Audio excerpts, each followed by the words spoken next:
Ruin ruin ruin ruin चल ruin ruin ruin चल ruin जल्दी जल्दी जल्दी मेरे को ये कर दे एक काम दे 7.62 गोली चाहिए 7.62 गोली चाहिए हमको। आदतें ये वो चीज़ है जो ये तय करती है कि आपकी ज़िंदगी कैसी होगी, आपकी क्वालिटी ऑफ लाइफ कैसी होगी, आपको आपकी मौत के बाद याद रखा जाएगा या भुला दिया जाएगा। आदतें ये आपके प्रोफेशन से ज़्यादा बड़ी होती हैं, ये आप क्या काम करते हैं उससे ज़्यादा महत्वपूर्ण है, क्योंकि ये आदतें करने की आपको ज़रूरत नहीं पड़ती, ये ऑटोमेटिकली हो जाती है। जिस चीज़ की लत लग जाए, जिस चीज़ की आदत पड़ जाए, वो ऑटोमेटिकली वो काम करवा ही लेती है आपसे।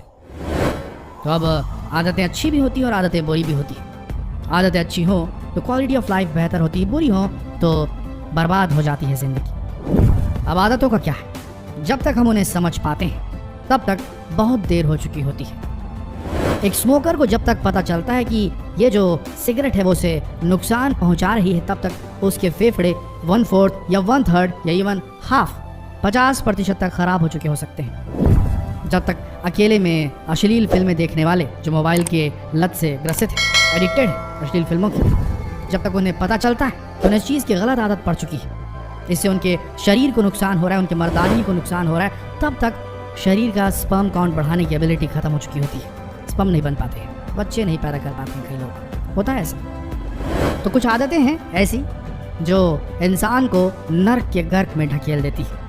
आज हम आपको कुछ ऐसी रोज़मर्रा की आदतों के बारे में बताने वाले हैं, अपार्ट फ्रॉम दीज, जिसके बारे में डिस्कस किया, जो वाकई में आपको पता भी नहीं, लेकिन आपकी ज़िंदगी, आपकी क्वालिटी ऑफ लिविंग को ख़राब कर रही है और आपको वो काम करने से रोक रही है जिसके लिए आपको मौत के बाद भी याद किया जाएगा। वो ज़रूरी काम जो आपको एक दिन ऐसी हस्ती के रूप में ट्रांसफॉर्म कर देंगे जिन्हें लोग पहचाना करेंगे, जिन्हें लोग याद किया करेंगे आपके बाद भी। तो इस बहुत महत्वपूर्ण वीडियो के अंत तक ज़रूर बने रहिए, और पसंद आए वीडियो तो इस वीडियो को शेयर करना ना भूलिए। आदत number 1, nice guy syndrome. Nice guy, आप समझते हैं इस चीज़ को, या हर चीज़ को हाँ कहने वाला, सेइंग यस टू एवरीथिंग। आपको ऐसे कई लोग मिल जाएंगे आपके आसपास, या शायद आप भी उनमें से एक हो, जिन्हें नाइस गाय सिंड्रोम होता है। यानी कि ये लोग वो होते हैं जो अच्छा बना रहने के लिए कभी भी किसी को किसी काम के लिए मना नहीं कर पाते। ये अपने आप को अपनी सोसाइटी में घुलने मिलने के लिए, अपने घर वालों के बीच घुलने मिलने के लिए, अपने रिश्तेदारों के बीच में घुलने मिलने के लिए, ये समझ लीजिए अपने माँ बाप के से भी अच्छे से घुलने मिलने के लिए, ये उनकी हर बात को मानते हैं और हर चीज़ को यस कहते हैं। नाइस गाय सिंड्रोम, अच्छा बना रहने की तीव्र इच्छा होती है इनके अंदर। पर यह आदत आपके लिए अच्छी है या बुरी, गौर से सुनिएगा। लोग आपको फ्रेंड्स विद बेनिफिट्स की तरह ट्रीट करेंगे अगर आपके अंदर नाइस गाय सिंड्रोम है।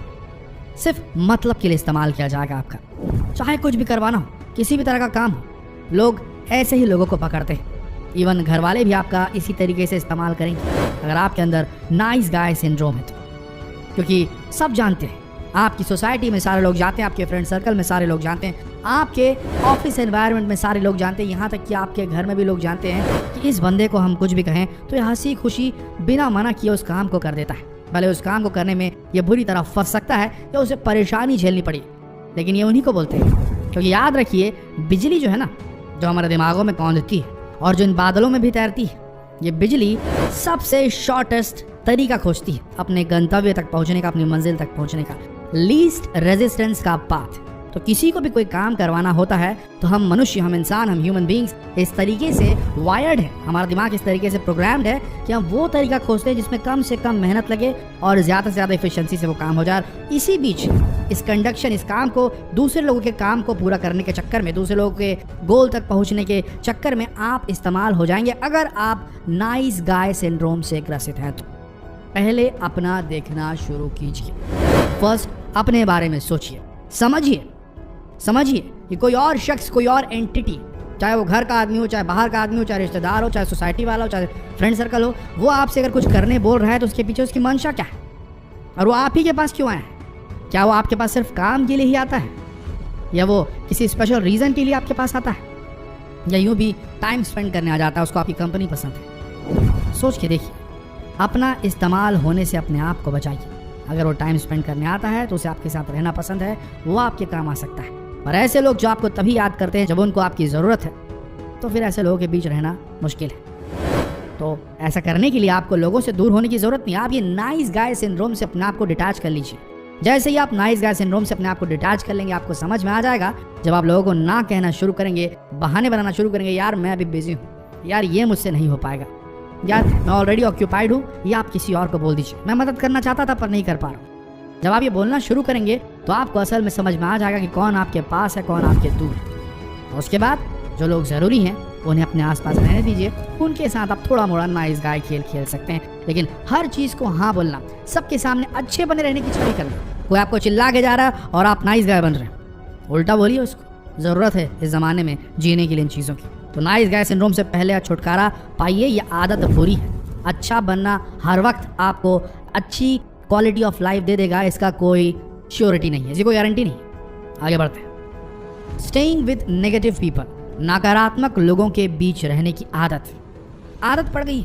लड़की है, प्यार में पड़ गई, बॉयफ्रेंड नेगेटिव है, बार बार उसका शोषण करता है, सेक्सुअल शोषण करता है, अलग अलग तरीके से उसको बोलता है, अपने दोस्तों के सामने उसका इस्तेमाल करता है, उसे नीची नज़रों से देखता है, उसको बस अपने इस्तेमाल की चीज़ समझता है, जब ज़रूरत पड़े तब सोना बेबी कहता है और बाकी टाइम में छोड़ देता है। लेकिन लड़कियाँ फंस जाती हैं, डिपेंड हो जाती है नेगेटिव पीपल्स के चक्कर में, आदत पड़ जाती है उनकी, और ये आदत उनकी ज़िंदगी बर्बाद करके रख देती है। वो ऐसा स्कार बनाती है, ऐसा घाव बनाती है आत्मा के ऊपर में कि अगली बार वो उठ करके कॉन्फिडेंस से किसी और की तरफ उतने आत्मविश्वास से देख नहीं पाती है। ये रियलिटी है। अगर लड़कियाँ वीडियो देख रही होंगी तो वो हाँ ही कहेंगी कमेंट पे, ना नहीं कहेंगी। और ये बात लड़कों की, ऐसा केस लड़कों के साथ भी होता है जब लड़कियाँ नेगेटिव होती हैं और ऐसा कुछ करती हैं तो। और साथ ही कुछ ऐसा भी हो जाता है कि हम अपने घर में रहते हैं, हमारे रिलेटिव्स होते हैं, कुछ टॉक्सिक किस्म के रिलेटिव होते हैं जो हर समय आपको क्रिटिसाइज करेंगे, आपको नीचा दिखाने की कोशिश करेंगे, आपके साथ सिंपैथी बरतने की कोशिश करेंगे, आपको कभी एम्पैथी नहीं देंगे, आपके ऊपर दया भावना दिखाने की कोशिश करेंगे। उनकी हेल्प मत लीजिएगा, आपसे रिक्वेस्ट है हमारी, क्योंकि वो एक बार आपने उनकी हेल्प ली तो वो 100 बार बार बोल के आपको 4 लोगों के सामने नीचे गिराएंगे। याद रखिएगा, ये नेगेटिव लोग हैं, इनके आसपास मत रहिए ना, क्या ज़रूरत है। अगर आपके घर में, आपके परिवार में ऐसे लोग हैं तो उनसे भी दूरी बनाइए। ऐसे नेगेटिव लोगों के सामने आप रहेंगे तो बार बार आईने में जब आप खड़े होंगे तो या तो अपना कंपैरिजन किसी अपने से अच्छे आदमी के साथ में करेंगे, अपने से अच्छी औरत के साथ में करेंगे, अपने से ज़्यादा सक्सेसफुल लेडी या जेंट्स के साथ में करेंगे, अपने आप को नीचा समझेंगे, अपने आप को छोटा समझेंगे, हीन समझेंगे। दूरी बनाइए नेगेटिव लोगों से। आपको अपने आप को ग्रो करना है, जो एकांत में ही हो सकता है या पॉजिटिव लोगों के बीच में हो सकता है। याद कीजिए अपने उस टीचर के बारे में जिसे आप अपनी फेवरेट टीचर कहते होंगे। हर की होती है एक फेवरेट टीचर, या फेवरेट मेल हो या फेवरेट फीमेल टीचर, सबकी एक रहती है। वो कौन थी? वो आपको हमेशा प्रमोट करती थी, आपकी गलतियों को अनदेखा करती थी और आपके अच्छाइयों को ऊपर उठा के दिखाती थी। उनके लिए आप होमवर्क करके ले जाते थे, प्रोजेक्ट्स बनाते थे, उनके सामने अच्छे नंबर पाना आपको अच्छा लगता था। याद कीजिए, ये वो पॉजिटिव लोग हैं जिनके इर्द गिर्द आपको रहना चाहिए, वो नहीं जो आपको बात बात में आपकी गलतियाँ, आपकी हर खामी को गिनाते रहे। दूर रहिए उनसे और ये आदत छोड़ दीजिए नेगेटिव लोगों के आसपास रहने की, चाहे कितनी क्लोज हो आप उनके। तीसरी आदत जो सबसे आम हो चुकी है आज के इस युग में, वो है काउच पोटैटो पीपल, जो सोफा, बिस्तर, लेटने की चीज़ छोड़ते ही नहीं है। जहाँ लेटने की चीज़ दिखी वहाँ लेट गए, लेट के टीवी देख रहे हैं, लेट के खा रहे हैं, लेटे पड़े हैं, सुबह उठ नहीं पा रहे हैं, रात को जल्दी सो नहीं पा रहे हैं। इनका जीवन बिस्तर में ही खत्म हो जाएगा। उठो, चलो और कुछ करो। ये मत सोचो कि अपॉर्चुनिटी आपके हाथ तक आ जाएगी, आपके मुंह तक आ जाएगी, ऐसा नहीं हो सकता। खाना खाने के लिए भी बनाना पड़ता है। अगर अभी कोई और बना के दे रहा है तो कभी भी वो जा सकता है, तब कौन बना के देगा, तब कब आप खाओगे, कैसे पहुंचेगा आपके मुंह तक वो निवाला? सोच के देखा कभी? काउच पोटैटो बनना, दिवा स्वप्न, डे ड्रीमिंग करना, एक दिन मैं बड़ा आदमी बन जाऊंगा, एक दिन मुझे ऐसी अपॉर्चुनिटी मिलेगी, एक दिन मैं खूब पढ़ाई करूंगा, एक दिन मैं ताबड़तोड़ मेहनत करूंगा और प्रमोशन पाऊंगा, ये कभी नहीं होने वाला। ये जो दिवा स्वप्न आप देखते हैं अच्छी बात है, पर उसके लिए कितने स्टेप्स आप उठा रहे हैं अपने बिस्तर से उठकर? कब आप अपने बिस्तर से उठ रहे हैं? कब तक बिस्तर को छोड़कर जी पा रहे हैं? ये डिपेंड करेगा। अगर आपकी आदत बिस्तर पर लेटे रहने की है तो फिर आपके सपने कभी सच नहीं हो पाएंगे। ये तो हो गई आदतों की बात। अब एक बड़ी गूढ़ बात बताता हूँ मैं आपको। एक स्पिरिचुअल गुरु को सुन रहा था मैं। सुनते वक्त उनकी एक बात मुझे बहुत अच्छी लगी। गुरु ने कहा कि लोग मेरे पास में आते हैं, जवान जवान लड़के मेरे पास में आते हैं और कहते हैं कि इस जीवन का अर्थ क्या है, हम क्यों बनाए गए हैं, What is the purpose of my life? तो पता है उस स्पिरिचुअल गुरु ने क्या कहा?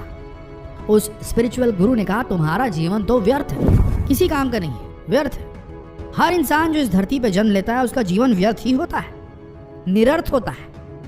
अर्थ उस व्यक्ति को खुद से देना होता है, कुछ रचना होता है, कुछ बनाना होता है, कुछ क्रिएट करना होता है। थोड़ी सी मोहब्बत भी करनी पड़ती है, थोड़ा सा जलना भी पड़ता है, थोड़ी मेहनत भी करनी पड़ती है, थोड़ा दुखी भी होना पड़ता है, कुछ बनाना पड़ता है, कुछ रचना पड़ता है। आपको अपने जीवन का अर्थ खुद ही ढूंढना पड़ेगा। उठिए, जागिए और कुछ करिए, कुछ बनाइए, कुछ क्रिएट कीजिए और अर्थ दीजिए। ये मत सोचिए कि ऊपर वाले ने आपको एक अर्थ दे करके भेजा है, आपके जीवन को कोई पर्पस दे करके भेजा है। कुछ भी डेफिनेट नहीं है, प्री डिफाइंड नहीं है, सब आप पे निर्भर करता है कि आप अपने जीवन को कौन सा अर्थ दे सकते हैं। आप समझ रहे ना, सबका जीवन व्यर्थ है, अर्थ आपको देना है। जब एक चिड़िया सुबह सोकर उठती है तो वो अपने जीवन को अर्थ देती है। कैसे? कीड़ों को मारकर, उन्हें अपने बच्चों को खिलाकर। कीड़े कम होते हैं और अनाज और फसलें बच जाती हैं, तब आप और हम खाना खा पाते हैं। उसने अपने जीवन को एक अर्थ दिया है क्योंकि वो उठी और चली और काम किया उसने। अगर आप बिस्तर पर पड़े रहेंगे, कुछ नहीं करेंगे, अपने जीवन के अर्थ को यहाँ वहाँ खोजते रहेंगे, तो जीवन आपका व्यर्थ ही रह जाएगा। सब कुछ है और आपके अंदर है। कुछ रचिए, कुछ बनाइए, कुछ कीजिए और अपने जीवन को एक अर्थ दीजिए। इन आदतों के चक्कर में ना पड़े रहिए, बुरी लतों के चक्कर में ना पड़े रहिए। आशा करते वीडियो आप सबको पसंद आया होगा। अगर कुछ काम का लगा यारों तो शेयर कर देना, हमें भी अच्छा लगेगा। और अगर इन बातों से किसी का भला हो जाए तो और भी अच्छा, तो शेयर ज़रूर करना। मिलते हैं कल एक और बेहतरीन वीडियो के साथ। तब तक के लिए आप सबका इस वीडियो के अंदर बने रहने के लिए दिल से धन्यवाद।